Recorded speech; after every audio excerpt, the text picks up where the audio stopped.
एक ऐसी अपॉर्चुनिटी है जो कि आपको रातों रात लखपति बना सकती हैं।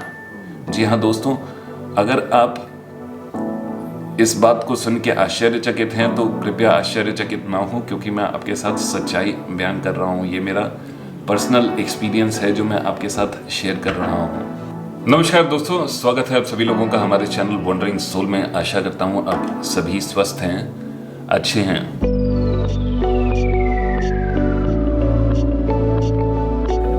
हाँ भाई, आपसे पूछ रहा हूँ कैसे हो आप? अच्छे तो हो ना? सब कुशल मंगल तो है ना? जी हाँ दोस्त, आप ही से पूछ रहा हूँ जो आप वीडियो देख रहे हो। मैं इसलिए भी आप लोगों से पूछ रहा हूँ क्योंकि जब से ये महामारी का दौर शुरू हुआ है तब से कुछ न कुछ उलट पलट ही चल रहा है। काफ़ी सारे दोस्तों की नौकरियां चली गईं, काफ़ी लोगों के बैंक बैलेंस ख़त्म हो गए, काफ़ी लोग अपने घर में एक कैद शुदा ज़िंदगी व्यतीत कर रहे हैं और इंतज़ार कर रहे हैं कब ये बॉर्डर्स वगैरह खुलेंगे और हम किस तरीके से ट्रैवल कर सकते हैं। काफ़ी लोगों के दिमाग में ये भी चल रहा है कि यार चलो ट्रैवल भी कैसे करें, मतलब कि अगर आप इंटरनेशनली ट्रैवल करना चाहते हैं तो ये फंड्स वगैरह किस तरीके से इकट्ठा करें, लॉन्ग टर्म ट्रैवल को किस तरीके से सस्टेन करें, क्या वो तरीके हैं जिससे लोग अलग अलग तरीके से पैसे कमाते हैं। इस बारे में हमने पिछले वीडियो में भी बात किया और हमारे 5 मोस्ट ईजीएस्ट जॉब अब्रॉड, आप किस तरीके से 5 ऐसी जॉब्स हैं जो कि बड़े आसानी से आप किसी भी देश में ट्रैवल करते हुए आप ढूंढ सकते हैं, तो उसके बारे में हमने बात की। लेकिन आज का जो वीडियो है, आज की वीडियो में हम खास तौर पे एक विषय पे चर्चा करना चाहते हैं जिसको हम भारतीय काफ़ी समय से इग्नोर करते आए हैं, और ये एक ऐसी अपॉर्चुनिटी है जो कि आपको रातों रात लखपति बना सकती हैं। जी हाँ दोस्तों, अगर आप इस बात को सुन के आश्चर्यचकित हैं तो कृपया आश्चर्यचकित ना हो, क्योंकि मैं आपके साथ सच्चाई बयान कर रहा हूँ। ये मेरा पर्सनल एक्सपीरियंस है जो मैं आपके साथ शेयर कर रहा हूँ। रातों रात लखपति बनना लोगों को लगता है यार कि ख्वाब की बात है, लेकिन अगर आप सोच रहे हो तो मैं आपको सच बताऊं, ये कोई लक की बात नहीं है, थोड़ी सी मेहनत की बात है। यहाँ पे काफ़ी लोग ऐसे हैं जो कि हर महीने के तकरीबन 2.5 लाख रुपए कमाते हैं, और उसमें से जो आपकी एक्सपेंसेस हैं वो मुश्किल से 50,000 भी नहीं है, तो आप समझ लीजिए तकरीबन आप 2 लाख रुपए लोग सेव कर लेते हैं। जहाँ तक हम अपॉर्चुनिटी की बात करें तो दोस्तों, ये अपॉर्चुनिटी हम भारतीयों के लिए भी खास तौर से ओपन है और काफ़ी अच्छे तरीके से ओपन है। आप में से काफ़ी लोग जानते होंगे 90 के दशक में जितने सारे बीपीओस थे, इंटरनेशनल बीपीओ, सारे उठ के जो यूएसए, कनाडा से, यूके से उठ के सिर्फ भारत में आ गए। उसका एक मात्र सबसे बड़ा रीज़न ये भी था कि हम भारतीयों की जो अंग्रेजी है, अंग्रेजी पे जो पकड़ है वो काफ़ी अच्छी है। इसके साथ साथ जो हमारा एक्सेंट है, जिसको क्या बोलते हैं यार, डायलेक्ट बोल लीजिए आप, एक्सेंट बोल लीजिए, UK accent, US accent, Australian accent, या फिर हमारा जो भारतीय नॉर्मल न्यूट्रल एक्सेंट है वो भी बहुत ज़्यादा अच्छा है। तो इस वजह से भी जो है सारी इंटरनेशनल जो बीपीओस थे वो इंडिया में उठ के आ गए। अभी तक आपको ये समझ में आ गया होगा कि टाइटल से ही वीडियो के कि आज हम किस विषय पे बात करने वाले हैं। आज का जो विषय है दोस्तों वो ये है कि व्हाई टीच इंग्लिश अब्रॉड, और कौन कौन से ऐसे देश हैं जहां पर आप इस अपॉर्चुनिटी को एक्सप्लोर कर सकते हो। तो बिना समय गवाए आज की हम वीडियो की शुरुआत करते हैं।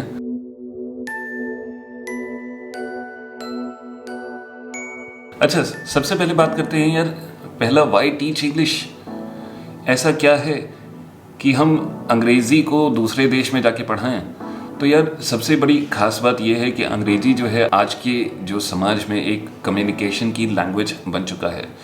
चाहे वो आपके साउथ ईस्ट एशियन देश हों, चाहे वो सेंट्रल एशियन देश हों, चाहे वो यूरोप हो, चाहे वो कोई और कॉन्टिनेंट हो, अफ्रीकन नेशंस हों, हर जगह पे आपको जो है अंग्रेज़ी एक कम्युनिकेशन की भाषा बन चुका है, ट्रेड की भाषा बन चुका है। यानी कि अगर आपको बिजनेस भी करना है तो दोस्त आपके पास इंग्लिश स्पीकर्स होने चाहिए, क्योंकि ज़्यादातर जो है इंटरनेशनल ट्रेड जो होता है वो वेस्टर्न कंट्रीज़ के साथ काफ़ी अच्छे ट्रेड्स वगैरह हो रहे हैं। तो इस बात को ध्यान में रखते हुए भी जो है इंग्लिश की जो महत्ता है वो काफ़ी बढ़ जाती है इंटरनेशनल मार्केट में। और जिस हिसाब से महत्ता बढ़ती है दोस्तों, जैसा कि हम जानते हैं डिमांड वर्सेस सप्लाई, तो जहाँ पर डिमांड है वहाँ पर सप्लाई आप अगर कर सकते हैं तो आपको काफ़ी अच्छे पैसे मिल जाते हैं। यही वजह है जो कि काफ़ी सारे विदेशी, काफ़ी सारे ऑस्ट्रेलियंस, काफ़ी सारे अमेरिकन्स, काफ़ी सारे ब्रिटिश, या फिर मैं आपको बोलूँ यूके के, या फिर यूके के बंदे,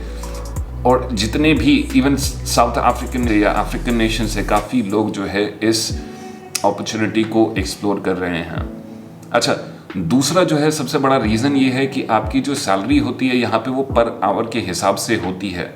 तो यानी दोस्त, अगर आप 9 to 6 जॉब कर रहे हैं, जो कि 9 to 6 मैं भी एक कॉर्पोरेट स्लेव रह चुका हूँ। मैं स्लेव इसलिए बोलता हूँ क्योंकि जो आपकी ज़िंदगी है वो बंद के रह जाती है, आप कुछ और नहीं कर सकते हैं। इसलिए मैंने पहले भी वीडियो में बोला है कि कॉर्पोरेट एक स्लेवरी है। आप वहाँ पे फंस जाते हो और अपनी जो भी महत्वाकांक्षा है आप सीधी एक लगा देते हो कंपनी के ग्रोथ में। आपका पर्सनल ग्रोथ तो जो होता है वो पता नहीं, राम ही जाने क्या होता है, लेकिन कंपनी का ग्रोथ ज़रूर हो जाता है। तो अगर आप पर्सनल ग्रोथ पे ध्यान देना चाहते हैं तो इंग्लिश टीचिंग जो अपॉर्चुनिटीज़ हैं दूसरे देशों में ये काफ़ी अच्छी हैं। एक, आपको पर आवर के हिसाब से पैसे मिलेंगे। पर आवर के हिसाब से पैसे कितने मिलेंगे तो दोस्त, ये आपकी कैपेबिलिटी पे डिपेंड करता है। इसके साथ साथ आपके काफ़ी सारे रीजंस है जिस पे डिपेंड करता है।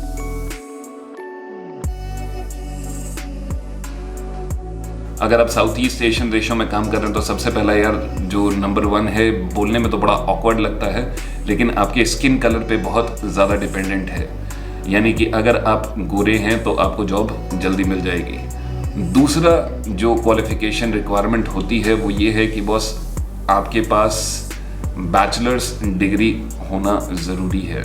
तो आप सोच रहे होंगे यार, पहला स्किन टोन, दूसरा क्वालिफिकेशन।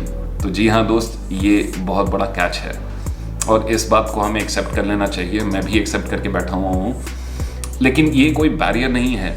मैं आपको बताऊंगा आने वाले वीडियोस में इस बैरियर को भी किस तरीके से तोड़ा जा सकता है। यानी अपॉर्चुनिटीज जो है सबके लिए अवेलेबल हैं। तो पहला स्किन टोन, दूसरा आपके पास जो है डिग्री होनी चाहिए। पोस्ट ग्रेजुएशन है तब बहुत अच्छी बात है, लेकिन ग्रेजुएशन है तब भी कोई वो नहीं है, मतलब कि मिनिमम जो बार है वो आपका डिग्री होना ज़रूरी है। पोस्ट ग्रेजुएशन है तो कोई इससे ज़्यादा आपको कोई एडवांटेज बहुत ज़्यादा नहीं मिलने वाला है। तो इस बात को अगर आप सोच रहे होंगे तो इसके बाद जो तीसरी रिक्वायरमेंट होती है वो होती है टेफल सर्टिफिकेट की, या फिर आपके पास टेफल हो, टीसोल हो या सेल्टा सर्टिफिकेट हो। ये टीचिंग सर्टिफिकेट है। जैसे हमारे यहाँ बीएड होता है पढ़ाने के लिए, एजुकेशन, ये इंग्लिश टीचिंग सर्टिफिकेट्स हैं जो कि आपको काफ़ी सारी कंपनीज़ हैं ऑनलाइन भी आपको प्रोवाइड करती हैं। आप एक छोटे से लेके एक अच्छे प्राइस तक में आप इसको कर सकते हैं। तो ये एक सबसे बड़ा फ़ायदा है कि आप इस सर्टिफिकेट को लेके आप काफ़ी अच्छे अच्छे देशों में ट्रैवल करके भी बड़े आराम से जॉब ढूंढ सकते हैं।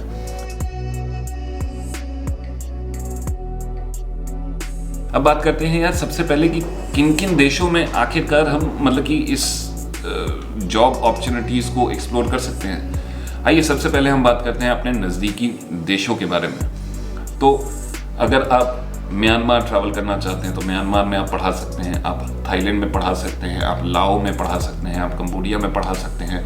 वियतनाम में तो भाई साहब इस काम की इतनी ज़्यादा डिमांड है कि अगर आप आते हैं और अगर आप मेरे बताए हुए रास्तों पे, या फिर अगर अच्छे रास्ते आप जानते हैं, आप उन रास्तों को फॉलो करते हैं, तो आप 1 से 2 हफ्ते के अंदर में आपके पास जॉब लाइंड अप होगी दोस्त। किस तरीके से वो प्रोसेस क्या होगा, क्या स्टेप्स आपको ध्यान में रखने चाहिए, किस तरीके से आपको डॉक्यूमेंट इकट्ठे करने चाहिए, किस तरीके से लोगों को अप्रोच करना चाहिए, उसके बारे में हम आने वाले वीडियो में डिटेल में बात करेंगे। लेकिन आज का जो वीडियो है दोस्तों ये काफ़ी महत्वपूर्ण है, तो इस वीडियो को खासकर अंत तक देखिएगा, क्योंकि मैं आपके साथ काफ़ी जो इन्फॉर्मेशन है मैं आपके साथ शेयर करने वाला हूँ। और हाँ दोस्त, मेरी आप लोगों से रिक्वेस्ट है, प्लीज़ हमारे इस वीडियो को और भी लोगों के साथ शेयर करें। Let there be light. और भी लोगों के साथ जितने ज़्यादातर, देखिए एक ऐसी मार्केट है जो कि अनटैप्ड है हम भारतीयों के लिए, और इस मार्केट में हम भारतीय जो हैं काफ़ी अच्छी पकड़ रखते हैं। जैसा आईटी हो गया, प्रोग्रामिंग हो गया, इन सब मार्केट्स में हमारी जो पकड़ है, इसी हिसाब से मैं समझता हूँ अंग्रेजी भाषा में भी हम भारतीयों की जो पकड़ है वो काफ़ी स्ट्रॉन्ग है। आप सोच रहे होंगे यार आपकी ग्रामर अच्छी नहीं है तो कैसे करोगे। एक्चुअली मैं सच बताऊँ तो ग्रामर नेटिव्स की भी काफ़ी ख़राब होती है, लेकिन इसका एक बहुत आसान सा तरीका होता है कि यार आप, जो मैं भी करता हूँ, मैं भी अपने सेलफोन को हमेशा तैयार रखता हूँ, इंटरनेट से कनेक्टेड रखता हूँ, और एक होता है कि लेसन प्लानिंग आप क्या पढ़ा रहे हो वो भी आप देख लेते हो। तो ये नहीं है कि आपको एट रैंडम बॉम्ब गिर जाएगा आपके ऊपर, यार आपको ये पढ़ाना है। आप 2 मिनट का समय लेके आप उस चीज़ को समझ सकते हैं, जैसा लेसन प्लानिंग वगैरह होती है। इसलिए आप ये जब सर्टिफिकेशंस वगैरह करते हैं तो आपको काफ़ी नॉलेज मिलती है कि आप किस तरीके से पढ़ा सकते हैं। अच्छा, वियतनाम के बाद आप चाइना हो गया, हांगकांग हो गया, साउथ कोरिया हो गया, जापान हो गया, मतलब कि मैं कहाँ तक बढ़ूँ।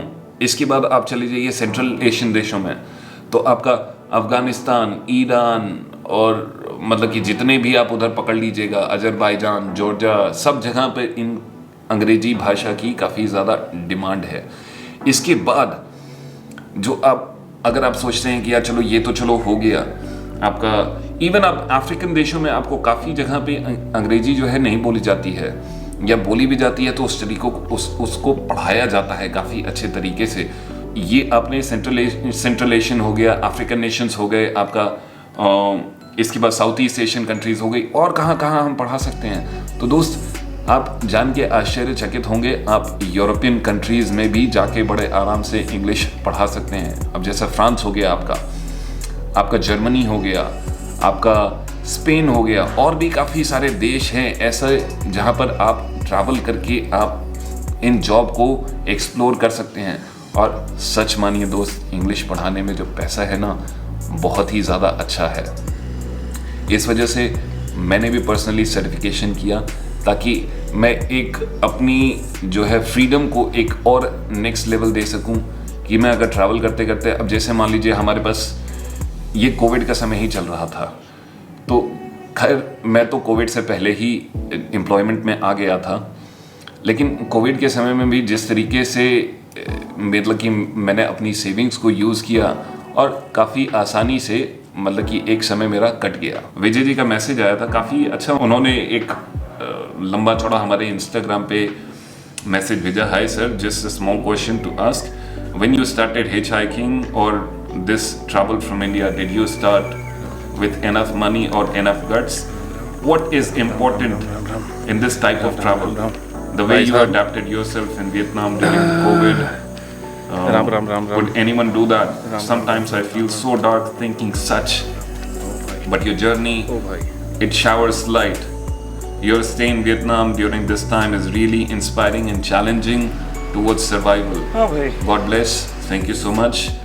God bless you Vijay ji. काफ़ी अच्छा आपका ये सवाल था, और जो आज का जो वीडियो है इसी वजह से बात कर रहे हैं, क्योंकि हम चाहते हैं कि यार ये जो इन्फॉर्मेशन है ये लोगों तक पहुँचे, काफ़ी ज़्यादा लोगों तक पहुँचे, और काफ़ी ज़्यादा जो है हम भारतीय एक गट्स, हम क्या सोचते हैं यार, हमारे साथ प्रॉब्लम क्या है ना मालूम यार, दूसरे देश में जाओगे पता नहीं क्या होगा, पता नहीं कैसे होगा, पता नहीं मिलेगा नहीं मिलेगा, यार ये सच बोल रहा है नहीं बोल रहा है। ये जो सारी मिथ और ये जो सारा बवंडर और ये जो सारे काले घने बादल हमने अपने ओर चारों ओर इकट्ठे करके रखे हुए हैं दोस्त, इन बादलों को हटाइए, थोड़ी सुध लीजिए, थोड़ा राम नाम का जाप कीजिए, और एकाग्रचित होकर सोचिए क्या आप आगे करना चाहते हैं।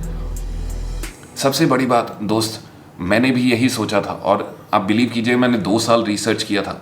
2017-18 में मेरे को ये जाके पता लगा था यार आप जो है अंग्रेजी भाषा को दूसरे देशों में जाके पढ़ा सकते हैं, और काफ़ी इंडिपेंडेंट लाइफ हो जाती है। अब जैसे मैंने वियतनाम में आके स्टार्ट किया, मेरे को तकरीबन 1 साल वियतनाम में हो गया। अभी आप सोच रहे होंगे यार मेरी कितने पैसे इकट्ठे कर लिए, तो इस बारे में हम बाद में बात करेंगे, आज की वीडियो में बात नहीं करेंगे। थोड़ी सी बातें गुप्त भी रखनी चाहिए ताकि आप हमारे वीडियोस को देखो और हमारा थोड़ा सा वॉच टाइम बढ़ाओ यार, क्योंकि हमारे वॉच टाइम जो है अभी भी पीछे चल रहे हैं, और हमारा जो चैनल है अभी भी मोनेटाइज नहीं हुआ है, और इसी के साथ साथ जो हमारे जो व्यूज़ हैं वो भी काफ़ी सारे कम हैं।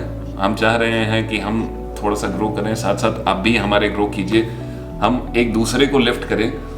दुनिया में क्या होता है ना यार कि आपको पैर खींचने वाले बहुत मिलेंगे।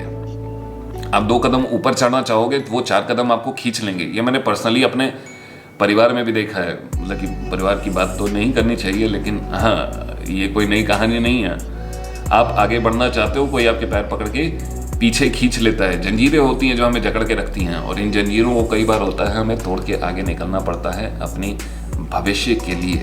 तो अगर आप दोस्त इस वीडियो को देख रहे हैं, अगर आप भी परिपक्व हैं अंग्रेजी भाषा में और आप भी अपना बैंक बैलेंस बढ़ाना चाहते हैं, अपना फ्यूचर सिक्योर करना चाहते हैं दोस्त, तो यकीन मानिए इस अपॉर्चुनिटी को आप एक्सप्लोर करना स्टार्ट कीजिए और हमारे वीडियोस देखते रहिए। क्योंकि आज से नहीं, मतलब कि क्योंकि हम आपके साथ काफ़ी ज़्यादा इन्फॉर्मेशन शेयर करने वाले हैं इन जॉब अपॉर्चुनिटीज़ के बारे में, किस तरीके से फाइंड किया जाए। पिछले हमने वीडियोस में बात की वॉलंटियर अपॉर्चुनिटीज़ के बारे में भी, काफ़ी आप लोगों का अच्छा रिस्पॉन्स आया।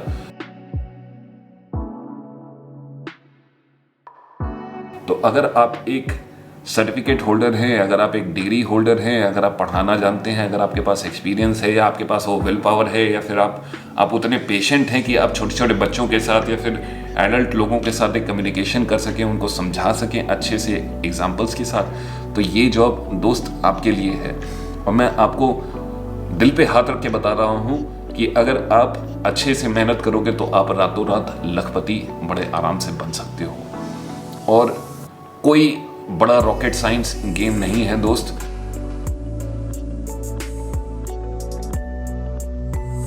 चलिए, ये तो मैंने आपको बता दिया कि आपके पास क्या क्या मतलब कि रिक्वायरमेंट होनी चाहिए और कितना आसान है और कितना डिफिकल्ट है हम भारतीयों के लिए, क्या क्या चैलेंजेस आ सकते हैं।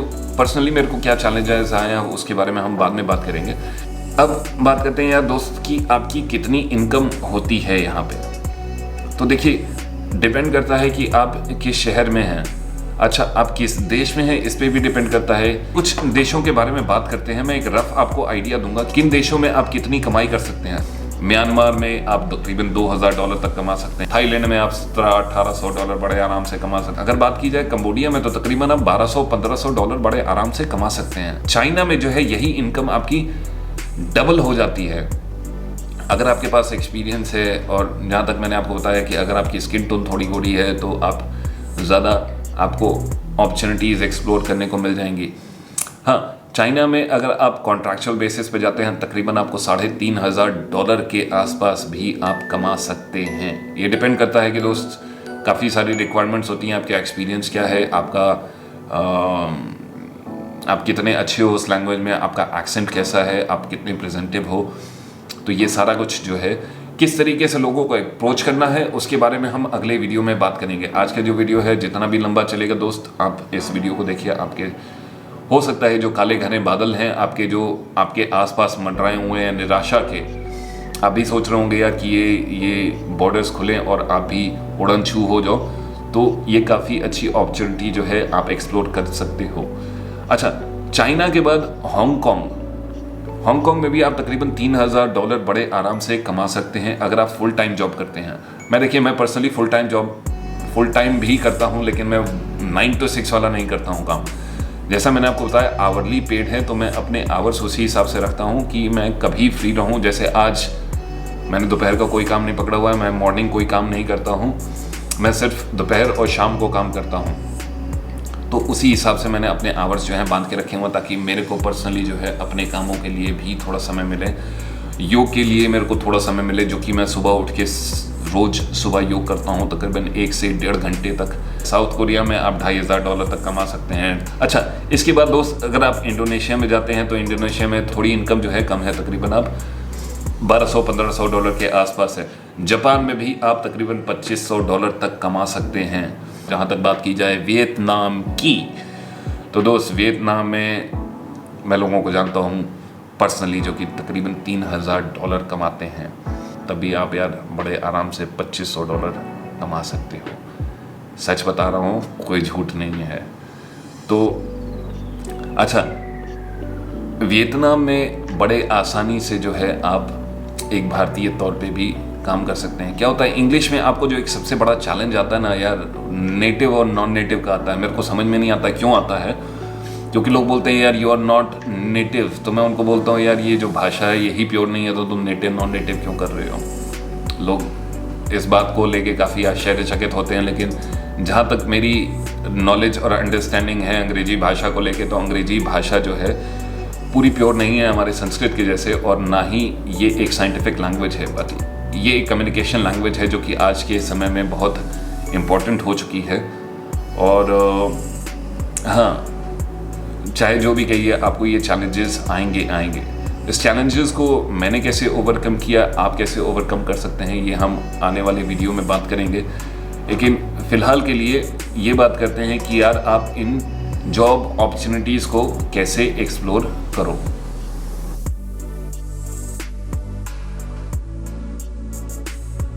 इसके लिए एक तो ये होता है यार कि आप डोर नॉकिंग, मैंने आपको पिछले भी वीडियोस में बताया होगा, अगर आप हमारे पिछले वीडियोस देख रहे होंगे कुछ समय से, तो कि डोर नॉकिंग जो है बहुत ज़्यादा काम करता है। और ख़ासकर वियतनाम में जो है यार, पर्सनल लेवल पे आप लोगों से जाके मिलिए, अपना रिज्यूमे लेके जाइए, उनसे डायरेक्टली बात कीजिए। एक सबसे बड़ी बात है यार, वियतनाम में अगर आपको काम करना है या फिर इंग्लिश टीचिंग में जो आपको काम करना है, तो एक आपको प्रेजेंटेबल होना पड़ेगा। जो कि मेरे को जो एक मेरा मेजर जो चैलेंज आया था, मैंने पूरी दाढ़ी तकरीबन बढ़ा के रखी हुई थी। मैंने एक शपथ ली हुई थी कि मैं 6 महीने तक शेव नहीं करूँगा। हाँ, थोड़ी बहुत ट्रिम कर लूँगा साइड में से, लेकिन जो है पूरी दाढ़ी जो मेन आपकी जो मेरी बढ़ी हुई है आपने वीडियोस में देखी होगी, तो मैं उस चीज़ को चाह रहा था कि ट्रिम नहीं करूँगा, और उस वजह से मेरे को जो है स्टार्टिंग में कुछ चैलेंजेस आए। हाँ, जैसे ही मैंने शेव किया और उसके बाद मैंने लोगों से बातचीत करना स्टार्ट किया, तो ये जो चैलेंज थे धीरे धीरे डिसअपियर होने लगे। और एक आप जो है अपनी वेशभूषा चेंज कीजिए, ट्राउजर शर्ट्स में आइए, और आप जितने ज़्यादा प्रेजेंटिव होंगे, आपकी जो जॉब मिलने की जो प्रॉबिलिटी है वो बहुत ज़्यादा आसान हो जाएगी। तो ये टिप नंबर 1 है, और ये ही आपका रामबाण है। इसके अलावा दोस्त और भी ज़्यादा टिप्स हैं, आप अपना एक वीडियो भी बनाइए। खासकर जो है आप किसी भी देश में ट्रैवल करते हैं तो एक एक्सपैट ग्रुप होता है, आप उन एक्सपैट ग्रुप को ज्वाइन कीजिए। अलग अलग तरीके के आपको एक्सपैट ग्रुप्स मिल जाएंगे, Indian expat, general expat, expats in Vietnam, expats in Cambodia, expats in Japan. आपको ये सारे के सारे जो है एक्सपैट ग्रुप्स आपको बड़े आसानी से मिल जाएंगे, और भाई साहब आपको यहाँ से कॉन्टैक्ट्स भी मिल जाएंगे। इसके अलावा दोस्त सर्च कीजिए, आप कीवर्ड्स यूज़ कीजिए, English teaching in Japan, English teaching in Vietnam, English teaching in Hanoi, English teaching in Saigon, English teaching in Ho Chi Minh City, English teaching in Malaysia, English teaching in Hong Kong, English teaching in China. इस तरीके से अगर आप explore करते हैं तो आपको तमाम जो है आपको फेसबुक ग्रुप्स मिल जाएंगे। आप इन फेसबुक ग्रुप्स पे ज्वाइन कीजिए और अपनी जो है क्वेरी अपनी क्वालिफिकेशन के हिसाब से वहाँ पर पोस्ट कर दीजिए। वियतनाम जो एक ऐसी कंट्री है कि यार अगर आप यहाँ पर फिजिकली रहते हैं, मैं वियतनाम के बारे में आपको इसलिए बता रहा हूँ क्योंकि मेरा दूसरे देशों का एक्सपीरियंस जो है इंग्लिश टीचिंग के मामले में या फिर टीचिंग के मामले में या फिर किसी और जॉब के मामले में नहीं है। ये मेरी फर्स्ट इंटरनेशनल जॉब है, पेड जॉब, जिसको मैं दूसरे देश में रहते हुए कर रहा हूँ। और सच बताऊँ तो कुछ चैलेंजेस मेरे को आए थे, और ये चैलेंजेस इतने भी बड़े नहीं थे कि मैं ओवरकम नहीं कर पाया था। हाँ, थोड़ा सा टाइम लगा, और जो मैंने नॉलेज एक गेन की है पिछले कुछ समय में, उस हिसाब से मैं आपको ये बताता हूँ कि दोस्त अगर आप थोड़ी सी भी मेहनत करेंगे, क्या है, आपको लोगों से मिलना पड़ेगा। और यार गली गली नुक्कड़ पे जैसे हमारे यहाँ चाय की दुकान है, चाय की टपरी है, जैसे मिठाई की दुकानें हैं, वैसे ही वियतनाम में English centres, English coaching centres, English schools की जो अपॉर्चुनिटीज़ हैं ये तमाम भरी पड़ी हुई हैं। आप कोई भी शहर पकड़ लो, आप नॉर्थ से लेके साउथ तक, ज़्यादातर शहरों में आपको इंग्लिश टीचिंग की जॉब्स बड़े आसानी से मिल जाएगी। हानोई नंबर 1 है, हो Chi Minh city, Saigon number 2 है। इसके अलावा भी दानांग हो गया, नचैंग हो गया, हर जगह पर आपको जो है अपॉर्चुनिटीज़ आपको तमाम है। हर एक इंटरनेशनल स्कूल, हर एक गवर्नमेंट स्कूल में इंग्लिश टीचर्स हैं, और ये सारे के सारे जो टीचर्स हैं दोस्त, ये बाहर के हैं।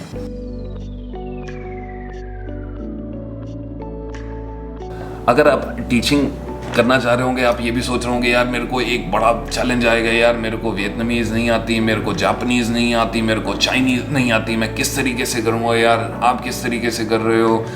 तो यार सिंपल सा जवाब है कि आपके साथ जो है एक टीचिंग असिस्टेंट लोकल होता है।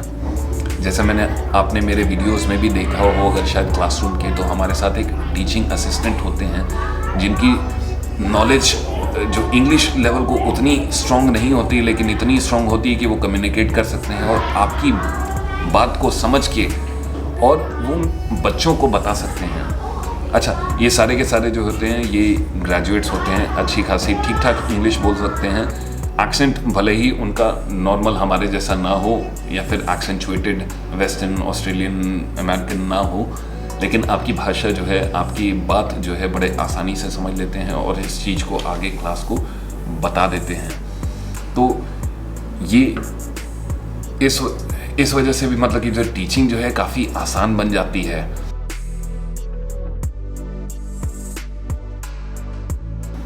अच्छा, अब बात करते हैं यार कि क्या आवरली रेट्स होते हैं। तो यार अलग अलग कंपनीज आपको अलग अलग आवरली रेट प्रोवाइड करेगी और ये यार काफ़ी अलग अलग लोगों के लिए अलग अलग रेट्स होते हैं, मतलब कि आपको नेगोशिएट करना पड़ेगा। और वियतनाम जैसे देश में अगर आप फिज़िकली प्रेजेंट हैं तो आपकी जो जॉब हंट है वो काफ़ी ज़्यादा आसान हो जाएगी। आपको जो जॉब मिलने की प्रॉबिलिटी है आपकी बहुत ज़्यादा बढ़ जाती है। आप किस ओरिजिन से आ रहे हैं, आप अमेरिकन हैं, आप यूके से हैं, आप ऑस्ट्रेलिया से हैं, आप फिलीपींस से हैं, आप साउथ अफ्रीका से हैं, आप भारत से हैं, आपके एक्सेंट पे, आपकी नॉलेज पे परखा जाएगा। उसी हिसाब से आपको जो है जॉब अपॉर्चुनिटीज़ मिलेंगी।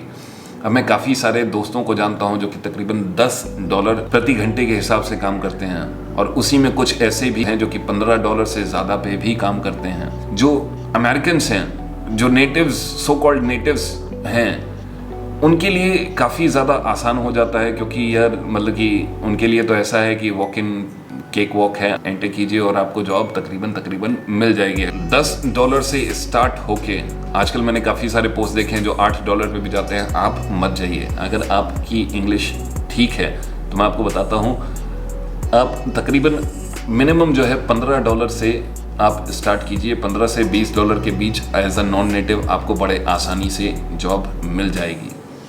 नेटिव्स हैं उनका तकरीबन यार आप ये समझिए $20 से स्टार्ट होके $30 तक, मैंने ये भी सुना है $35 प्रति घंटे के हिसाब से आपको वो लोग पे करते हैं। लेकिन क्या है, हम भारतीयों के लिए ये जो है बार अलाउड नहीं है, तो हम भारतीयों को बड़े आसानी से जो है $15 से $20 के बीच बड़े आसानी से प्रति घंटे की जॉब मिल जाती है। अगर आप बड़ी सिटी में हैं तो दोस्त आपको ये जो बार है तकरीबन $22 $25 तक भी जा सकता है। डिपेंड करता है कि आप कितने अच्छे हैं। अब जैसे मैं साइगों यानी होचिमिन सिटी में था, तो तकरीबन जो मैंने कुछ समय वहाँ पर छोटी मोटी ऑड जॉब्स की, मतलब कि परमानेंट एज एन मैंने काम नहीं किया, कुछ 2-4 घंटे इधर 2-4 घंटे उधर कर लेता था। वहाँ पर भी मेरे को तकरीबन $20 से $22 के आसपास मेरे को मिल जाता था। जान के आप आश्चर्यचकित होंगे। लेकिन क्या है, जिस हिसाब से आपकी बड़े शहर में इनकम होती है, आपके एक्सपेंसेस भी उसी हिसाब से होते हैं। हालांकि जब मैं आया था होचिमिन सिटी, तो उस समय मैंने वॉलंटियर भी साथ साथ करना स्टार्ट कर दिया था, इसलिए मेरा तकरीबन जो है स्टे वहाँ पर तकरीबन फ्री था। और इसके साथ साथ मैं बीच में हफ्ते में कभी 2-4 घंटे इधर उधर जॉब कर लेता था, क्योंकि मैं ऐसे टाइम पे आया था जहाँ पर जॉब अपॉर्चुनिटीज़ जो है फुल चल रही थी। ऑलमोस्ट सेशन ईयर जो है तकरीबन फुल चल रहा था, इस वजह से मेरे को अपॉर्चुनिटीज़ नहीं मिली। इसके बाद जैसे ही सेशन ईयर स्टार्ट हुआ, मेरे को बड़े आसानी से जो है जॉब मिल गई और मैंने डिसाइड किया कि यार मैं बड़ी सिटी में नहीं रहूँगा, मैं छोटी सिटी में चला गया। और यहाँ पर भी आप समझ लीजिए जो मेरी इनकम होती है वो प्रति घंटे के हिसाब से तकरीबन $18 से $20 की हो जाती है। और आप इसी हिसाब से आप कैलकुलेट कर लीजिए कि अगर आप महीने में 100 घंटे काम करते हैं, 100 घंटे के कहने का मतलब 25 घंटे हर हफ्ते, यानी 7 दिन, अगर आप 6 दिन भी हिसाब लगा लीजिए तो 6 चौक 24, 4 साढ़े 4 घंटे भी अगर आप रोज़ काम करते हैं तो आप कितनी कमाई कर सकते हैं, ये आप गणित लगा लीजिए। तो मेरे ख्याल से मैंने काफ़ी कुछ आज की वीडियो में कवर कर दिया है। मैं दिमाग में सोच रहा था कि यार कुछ और बात मेरे पास रह गई हैं आपके साथ शेयर करने के लिए, तो मैं उसको भी शेयर कर दूं। अगले वाले वीडियो में जो हम आपको बताएंगे कि यार आप किस तरीके से जो है अपना रिज्यूमे बनाइए, किस तरीके से आप अपना एक वीडियो बनाइए। मैं अपना एक सैम्पल वीडियो भी आप लोगों के साथ शेयर करूँगा कि आपको पता लगे, और ये भी कि आप यार अच्छा एक बात मैं आपको और बताऊँगा जो मेरी पर्सनली है। आपको कोई भी जॉब मिलती है ना स्टार्ट करने से, जो आपको लगता है कि हाँ यार एक ढंग की है आपके नॉलेज स्किल के हिसाब से, $12, $15, $17 जो भी आपको अपना लगता है, आप उस जॉब को लेके स्टार्ट कीजिए। आपको पार्ट टाइम जो जॉब मिलती है तो आप पहली जॉब पकड़ लीजिए। आपको पहली पकड़ने के बाद क्या है, दूसरी, तीसरी, चौथी आपको अपॉर्चुनिटीज जो है आपको बड़े आसानी से, और ये नहीं है कि दोस्त आपने एक बार यहाँ पर कॉन्ट्रैक्ट साइन कर लिया, या फिर कई जगह तो आपको कॉन्ट्रैक्ट भी नहीं होता है, कॉन्ट्रैक्ट साइन कर लिया तो आप उसको तोड़ नहीं सकते हैं। बड़े आसानी से ये कॉन्ट्रैक्ट बनते हैं और बड़े आसानी से ये कॉन्ट्रैक्ट टूट जाते हैं, खास करके वियतनाम में। तो आपको इस वजह से भी मगजमारी नहीं करनी पड़ेगी और बड़े आसानी से आपके सारे काम हो जाएंगे। तो अगर आपको पार्ट टाइम जॉब भी मिलती है आने के बाद दोस्त, तो उस पार्ट टाइम जॉब को इनकैश कीजिए, पकड़िए, और उसके बाद लग जाइए और भी जॉब्स को ढूंढने में। अच्छा, एक प्रो टिप मैं आपको और देने वाला हूँ। अगर आप वियतनाम आते हैं और अगर आप अंग्रेजी भाषा पढ़ाना चाहते हैं तो दोस्त सबसे पहला काम एक मोटर बाइक खरीद लीजिए। ये आपके बड़े काम में आएगी अलग अलग जगह पे जाने के लिए। आप हमारे साथ जुड़िए, हमारे इंस्टाग्राम पे आप हमें फॉलो कर सकते हैं, जहाँ पे हम अपनी ट्रैवल स्टोरीज़ वगैरह भी पोस्ट करते हैं और छोटी छोटी क्लिप्स वगैरह भी पोस्ट करते हैं अपने ट्रैवल के बारे में। इसके अलावा आप हमारे साथ कनेक्ट हो सकते हैं हमारे फेसबुक ग्रुप पे indieadventures.com। तो हमारा मतलब वेबसाइट है जो कि आज तक अभी स्टार्ट नहीं हुई है, वो उस पर भी काम हम स्टार्ट करेंगे। वो पुरानी कहावत है, धीरे धीरे रे मना धीरे सब होए, माली सींचे 100 घड़ा ऋतु आए फल होए। तो अगर आप दोस्त हताश हैं, निराश हैं, तो हताश मत होइए, निराश मत होइए। समय के हिसाब से सब कुछ होता है, और ये जो आने वाला समय है 2021 जो आने वाला साल है, जो कि कुछ ही दिनों में आ जाएगा, काफ़ी नज़दीक है, ये सारे बॉर्डर्स ओपन होने वाले हैं। खासकर वियतनाम के बॉर्डर्स जो हैं, काफ़ी लोग हमसे पूछ रहे थे वियतनाम के बॉर्डर्स किस तरीके से कब ओपन होंगे। अगर आप आना भी चाहते हैं वियतनाम आज की डेट में, तो किस तरीके से आना चाहते हैं वो भी पॉसिबल है। मैं चाह रहा हूँ उस पर भी एक वीडियो बनाऊँ, हो सकता है नेक्स्ट वीडियो जो है मैं आपके साथ उसी पे शेयर करूँ। तो अगर आप खासकर इन सारे चीज़ों के बारे में जानकारी चाहते हैं तो प्लीज़ हमारे साथ जुड़े रहिए, हमारे इस वीडियो को शेयर कीजिए और देखते रहिए, क्योंकि हम आने वाले वीडियोज़ में आपके साथ काफ़ी ज़्यादा इन्फॉर्मेशन शेयर करना चाहते हैं कि किस तरीके से आप अपने जीवन से इन निराशा भरे बादलों को उड़ाइए और आशा की एक सॉलिड सी किरण जो है अपनी ज़िंदगी में लेके आइए, और हाँ यार खुश रहिए। तो दोस्तों आज की वीडियो में इतना ही। मैं राज सिंह आप लोगों से इजाज़त मांगता हूँ, फिर मिलूंगा एक नए और इन्फॉर्मेटिव वीडियो के साथ। लगे रहिए हमारे चैनल पे। अगर मैं कुछ मिस आउट कर गया हूँ तो प्लीज़ हमें कमेंट सेक्शन में ज़रूर बताइए, और अगर आपके पास और भी कोई सवाल है हमारे लिए तो प्लीज़ उसे भी हमारे साथ कमेंट सेक्शन में ज़रूर बताइए। इसके साथ साथ दोस्तों हमारी थोड़ी सी हेल्प कीजिए, हमारे इस वीडियो को शेयर कीजिए और भी दोस्तों के साथ, परिजनों के साथ। हो सकता है ये वीडियो किसी न किसी के काम में आ जाए, और मैं आपसे दोबारा मिलूँगा एक नए और शानदार वीडियो के साथ। तब तक के लिए जय हिंद, जय भारत।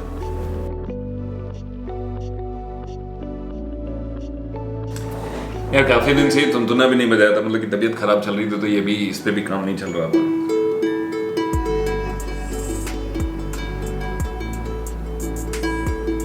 एक तो टाइम नहीं मिलता है ना यार।